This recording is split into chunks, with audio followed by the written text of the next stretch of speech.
बच्चों, जासूसी फिल्में देखते हैं आप लोग, जासूसी बुक्स पढ़ते हैं आप लोग।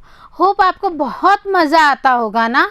और अगर हम ये कहें शर्लक होम्स, जी हाँ, शर्लक होम्स का नाम तो हम सब ने सुना है और हम सब ने उनके ढेरों जासूसी कारनामों को भी पढ़ा है कि वो कैसे अंजाम देते हैं। और आपकी बुक्स में भी अगर आप रीड आउट करते हैं तो आपने देखा होगा कि आपके लास्ट ईयर के बुक्स में भी शर्लक होम का बहुत ही अच्छा था, जिसमें एक पत्नी एक लेटर्स छुपाती हैं अपने घर के अंदर और शर्लक होम्स के लिए ये ड्यूटी होती है कि आप उन लेटर्स को सर्च आउट करिए, क्योंकि वो एक राजकुमार के द्वारा लिखे जाते हैं। तो याद आ रहा होगा शर्लक होम्स के कारनामे, याद आ रही होंगी जासूसी बातें, याद आ रही होंगी वो सब चीज़ें जो हमें ज़िंदगी में पैनी खोजी नज़रें रखने के लिए उत्साहित करती हैं और हमें खुद को लगता है हमारे इंडिया के करमचंद जासूस की तरह हम भी कहीं आगे आ जाएं, व्योमकेश बख्शी की तरह हम भी कहीं आगे आ जाएं। ये सब मैं आपको रिकॉल करने के लिए कह रही हूँ बच्चों, ताकि आपको पता चले कि जासूसी के कारनामे अलग अलग लोगों ने अलग अलग समय पे अंजाम दिए थे। और अब हम बताते हैं ये शर्लक होम्स वाले जो जासूसी हैं वो कौन लिखते हैं, कौन ऐसा करते हैं, कौन उनके किरदार को आगे बढ़ाते हैं। हम आज की अपनी शॉर्ट स्टोरी कवर कर रहे हैं बच्चों। Today we are taking our 4th story here. और हम स्टोरी में क्या देखते हैं, हमारी story the adventure of the 3 Garridebs. 3 Garridebs, it means Garridebs क्या है बच्चों, सरनेम है। 3 गैरी डेब्स सरनेम का सर्च आउट करना है किसको, शर्लक होम को। और ये सब कौन ताना बाना लिख रहा है, आर्थर कॉनन डॉयल सर लिख रहे हैं। It means who is the author of this short story, Arthur Conan and Doyle. Okay, तो ये इनका पूरा नाम है और हम देखते हैं कि इन्होंने कैसे कैसे कारनामे लिखे हैं। सबसे पहले तो हम हमारे ऑथर की ही बात करते हैं, आर्थर कॉनन डॉयल सर की। तो हम क्या देखते हैं, sir Arthur Conan dial was born on 22nd May 1859 in Edinburgh, United Kingdom। कहाँ पे बर्थ हुआ है बच्चों, एडिनबर्ग यूनाइटेड किंगडम में बर्थ हुआ है। कब हुआ है, 22nd मई 1859 में। तो ये जो इनका बर्थ है 1859 का, याद करिए 1859 रिमेंबर करवा रही हूँ मैं आपको बच्चों। इट मीन्स बहुत साल पहले किरदार घड़ने वाले ने जन्म ले लिया था। He was a British writer and a medical practitioner well known for his detective stories. ये क्या काम करते थे डॉयल सर, ये एक ब्रिटिश राइटर थे और मेडिकल प्रैक्टिस भी इन्होंने कर रखी थी। इट मीन्स डॉक्टरी भी इन्होंने कर रखी थी। लेकिन बाद में ये क्या करने लग गए, ये डिटेक्टिव स्टोरीज लिखने लग गए। और डिटेक्टिव स्टोरीज की वजह से ये हर जगह बहुत ज़्यादा फेमस हुए, लोगों की नज़रों में ये बहुत ही अच्छा किरदार बनाने में सफल हुए। इनके अगर हम वर्क्स की बात करते हैं तो हम क्या देखते हैं, सबसे पहले इन्होंने कई नॉवेल्स लिखे हैं, जिनमें अगर हम मेन बात करते हैं तो वो है the detective Sherlock Holmes and the chronicler. बहुत अच्छा डिटेक्टिव शर्लक होम्स के साथ इनका दिखाया गया है रोल वहाँ पे। डॉक्टर वाटसन भी इनका है। इसके अलावा द लॉस्ट वर्ड और भी ढेरों इनके द्वारा नॉवेल्स लिखे गए हैं, उनकी बातें बताई गई हैं। हम कवर करें अगर शॉर्ट स्टोरीज़ की तो बहुत सारी शॉर्ट स्टोरीज हैं, हम जो पढ़ रहे हैं वह भी है। इसके अलावा एक और मेन स्टोरी मैं आपको बताऊं, the adventure of the speckled band. तो ये सब जो चीज़ें हैं आप जैसे जैसे रीड आउट करेंगे, जी हाँ, इस स्टोरी के बारे में आप जैसे जैसे रीड आउट करेंगे बच्चों, आप खुद एग्जामिन करेंगे, आप खुद देखेंगे कि कैसे आर्थर सर के द्वारा ये जो करैक्टर्स होते हैं इन्हें गढ़ा जाता है, कैसे शब्दों का निर्माण उनके द्वारा किया जाता है। The collection of short stories include the adventure of Sherlock Holmes and the return of Sherlock Holmes. इनके कलेक्शंस भी शॉर्ट स्टोरीज के आए हैं, जिनमें स्पेशली शर्लक होम्स से रिलेटेड है। एक तो है द एडवेंचर्स ऑफ शर्लक होम और दूसरा है द रिटर्न ऑफ शर्लक होम। इट मीन्स कलेक्शंस भी पब्लिश होते रहे हैं। The stories are full of suspense excitement and humour.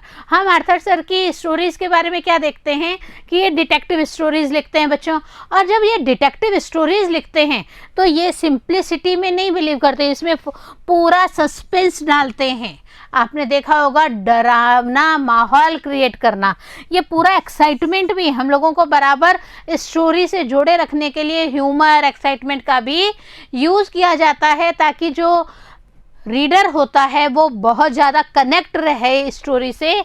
हम क्या देखते हैं, at the same time they develop a structure of keen analytical intelligence with the deep human appeal. एक ह्यूमन अपील की जाती है, तो ये सब चीज़ें इंक्लूड करते हुए ये लिखते हैं, अपने स्ट्रक्चर को डेवलप करते हैं। इट मीन्स अपना जो मैटर लिखते हैं, जासूसी जो भी मैटर लिखते हैं उसको डेवलप करना बहुत मायने रखता है। स्पेशली ह्यूमन अपील से अगर हम बात करें तो ये बहुत ही इम्पॉर्टेंट माना जाता है। The Sherlock Holmes stories are considered milestone in the field of crime fiction। और अगर हम ये बात कर रहे हैं कि शर्लक होम, जी हाँ, शर्लक होम एक बहुत ही इम्पोर्टेंट करेक्टर हम सबके माइंड में एनी टाइम रिवील होता रहता है। रीज़न बिहाइंड दिस कि ये जो है एक क्राइम फिक्शन के ऊपर बेस्ड लिखा गया है। मेन चीज़ जो मेन फील्ड है वही क्राइम फिक्शन है, और हम देखते हैं कि ये एक माइलस्टोन के रूप में साबित हुआ है। और बच्चों, अगर हम ये कहें कि अभी भी पुलिस को कई सारे मामलों में मदद के लिए शर्लक होम्स का पैटर्न अपनाना पड़ता है, तो ये कहीं अतिशयोक्ति नहीं होगी। He was died on 7th July 1913 Cowburn, United Kingdom. United Kingdom में ही इनकी डेथ हो गई थी 7 जुलाई 1930 की। बट ये हमारे लिए शर्लक होम्स का जो कैरेक्टर डेवलप करके गए थे, शर्लक होम्स को जो शॉर्ट स्टोरीज़ में, डिटेक्टिव शॉर्ट स्टोरीज़ में कलेक्ट करके गए थे, वह हम सब के लिए बहुत ही अपीलेबल है, हम सबको अपनी तरफ बांधे रखती हैं कि हम जब तक पूरी स्टोरी रीड आउट ना कर लें तब तक हम अपनी जगह से नहीं उठते हैं। अगर हम बात करें हमारे प्रेजेंट स्टोरी की बच्चों, तो हम स्टोरी की समरी आपको यहाँ पे थोड़ा सा हिंट दे देते हैं, ताकि आपको समझ में आएगा कि यहाँ पे जो ऑथर हैं वो हमें किस चीज़ के बारे में बताना चाहते हैं। देखिए, this story is a Sherlock Holmes short story made by the British author Shri Arthur Conan Doyle. Short story है, हमारे ऑथर आर्थर कॉनन डॉयल के द्वारा लिखी गई है, और इसमें शर्लक होम के बारे में हम पढ़ रहे हैं। The plot is set in motion when a man called Nathan Garrideb writes to the private detective Sherlock Holmes to ask for assistance in finding another man whose surname is also Garrideb। अब देखिए यहाँ पे main ये story किस लिए गढ़ी गई है, हम इसके बारे में आपको बता रहे हैं कि यहाँ पे जो प्लॉट लिया गया है उसमें एक पर्सन है जिनका नाम है नेथन गैरिडेब। नेथन गैरिडेब शर्लक होम्स को एक लेटर लिखते हैं, और उनको लिख के क्या कहते हैं, मुझे आपकी सेवाएं चाहिए, मुझे असिस्टेंट के रूप में आपकी सेवाएं चाहिए। रीज़न बिहाइंड दिस, किस लिए चाहिए बच्चों उनको सेवाएं? उनको एक अपने ही तरह के व्यक्ति, एक नहीं दो अपने ही तरह के व्यक्ति जिनका सरनेम गैरिडेब हो, उनकी तलाश है, और इसी के लिए वो शर्लक होम्स को नियुक्त करते हैं कि शर्लक होम्स, मेरे जैसा गैरिडेब सरनेम है, इसी तरीके से मुझे दो और व्यक्तियों की तलाश है जिनका सरनेम गैरिडेब हो। और रीज़न भी है इसके पीछे, वो क्यों खोजना चाहते थे, there is a reason behind this, but later on we will discuss about that one also. The adventures of the three Garridebs is one of the Sherlock Holmes short story. और यही जो एडवेंचर है, क्या, 3 गैरिडेब्स को खोजना, यही adventure इस short story का मेन मकसद है। और हम क्या देखते हैं, the story is narrated by Watson. ये स्टोरी जो है यहाँ पे हमारे चैप्टर में वाटसन के द्वारा नरेट करके बताई गई है। वाटसन नामक व्यक्ति यहाँ पे एज ए नरेटर काम कर रहे हैं। The story begins when Holmes receives a letter from Nathan Garridev who is looking for another man with his usual surname। हम क्या देखते हैं, जो शॉर्ट स्टोरी की स्टार्टिंग है वो स्टार्टिंग कहाँ से हो रही है बच्चों? स्टोरी की स्टार्टिंग हो रही है होम्स को, शर्लक होम्स को एक लेटर मिलता है, और लेटर में लिखा जाता है नेथन गैरिडेव के द्वारा कि मुझे मेरे ही सरनेम की तरह के और व्यक्ति की तलाश है। और यहीं से शर्लक होम का जो अभियान है, जी हाँ, डिटेक्टिव जासूसी का अभियान है, वह स्टार्ट होना शुरू होता है। He has been approached by another man, John Garridev, who says that he needs to find others with the same last name। अब देखिए क्या होता है, एक और पर्सन है जॉन गैरिडेव। जॉन गैरिडेव कहते हैं कि मुझे ऐसे व्यक्ति की तलाश है जिसका सरनेम क्या हो, गैरिडेव हो। सरनेम क्या हो बच्चों? गैरिडेव। हमारा आप देखिए टाइटल भी यही है। The American Garrideb comes to see Holmes and Watson. हम क्या देखते हैं, अमेरिका में एक गैरिडेव नाम के व्यक्ति रहते हैं और वो होम्स और वाटसन से मिलने के लिए वहाँ पर आते हैं।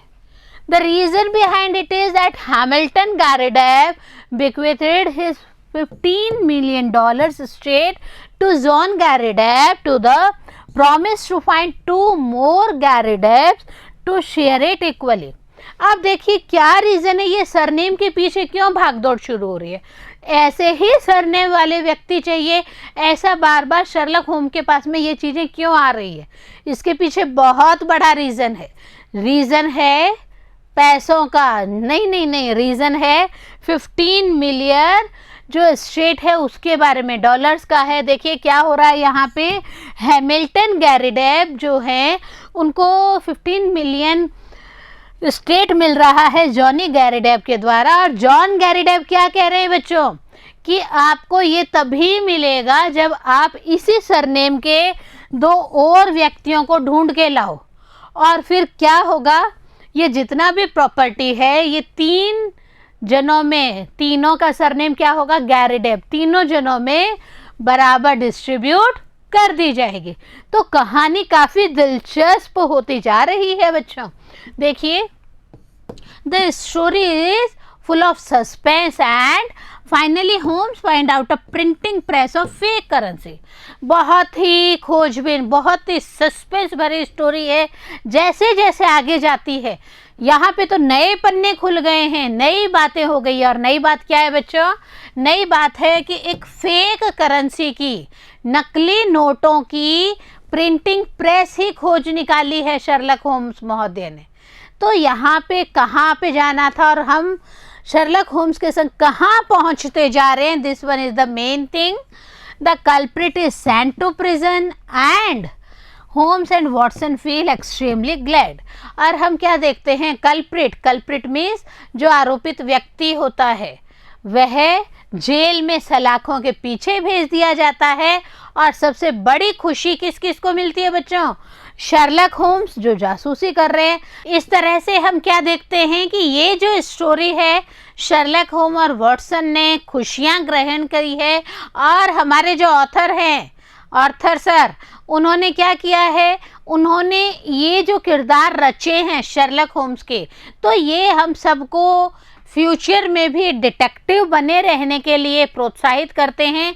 हमें और आपको भी याद होगा कि बचपन में हम भी इनके स्टोरीज पढ़ लेते थे या इनके जो सीरियल्स टीवी पे आते थे उन्हें देख लेते थे, तो कैसे हम भी जासूस बन जाते थे। और अभी भी हम क्या करते हैं, कई बार नई नई स्टोरीज पढ़ते हैं तो हमारे दिमाग में भी आता है कि हमें भी शर्लक होम्स जैसा ही एक जासूस बनना है। तो बच्चों, बनना हमारा काम है, लेकिन शर्लक होम्स का जो किरदार है वो हमारे स्टोरी राइटर, हमारे ऑथर के द्वारा लिखा गया है, जो हमें बहुत ही मज़ेदार स्टोरी आगे पढ़ने को दे रहे हैं। तैयार रहिए हमारे साथ में नेक्स्ट पार्ट में स्टोरी स्टार्ट करने के लिए। और अपनी अपनी बुक्स और पेन तो आप लेके रखेंगे ही। तब तक बिंदु के साथ आगे बढ़ते रहें।